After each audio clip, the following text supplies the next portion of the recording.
Olá, sejam bem-vindos e bem-vindas ao Relações Internacionais em Minutos. Olá, hoje vamos falar sobre um ator global cada vez mais importante, a Índia. Exatamente. A gente vai mergulhar um pouco na política externa indiana, um país, com uma população imensa, economia crescendo. E com uma forma bem particular de se posicionar no mundo.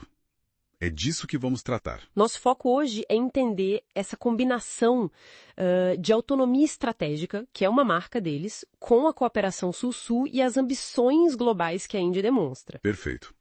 Para começar, acho que vale voltar um pouquinho no tempo, né?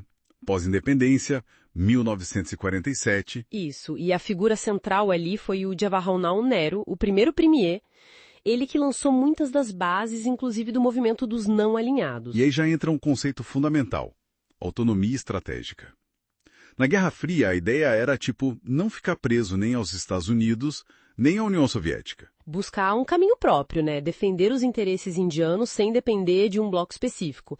E essa ideia, olha, ela continua bem viva, de certa forma. Com certeza. No começo, o foco era muito a liderança ali no sul da Ásia.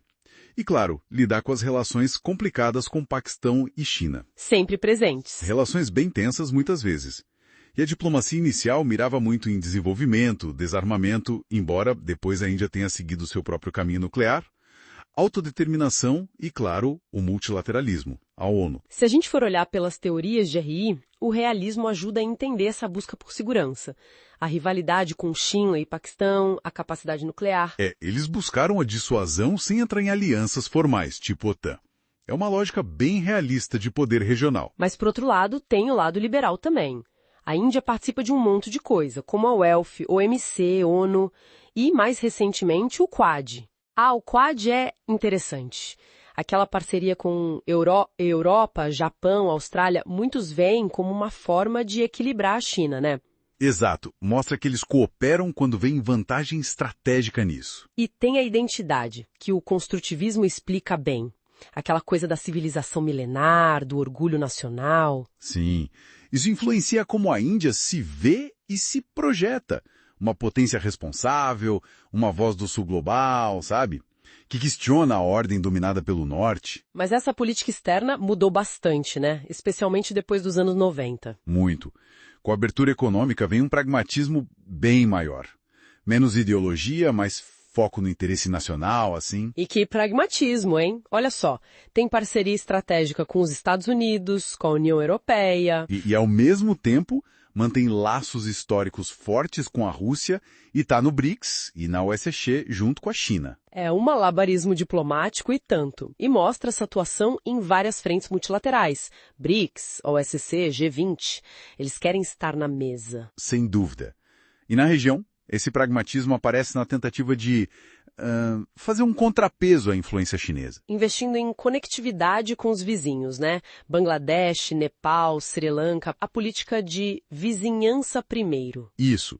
Oferecer alternativas, fortalecer os laços ali na vizinhança imediata. Outro ponto importante é o clima. A Índia tem uma posição bem vocal aí. Sim, defende muito a ideia de responsabilidades comuns, porém diferenciadas. Ou seja, todo mundo tem que agir.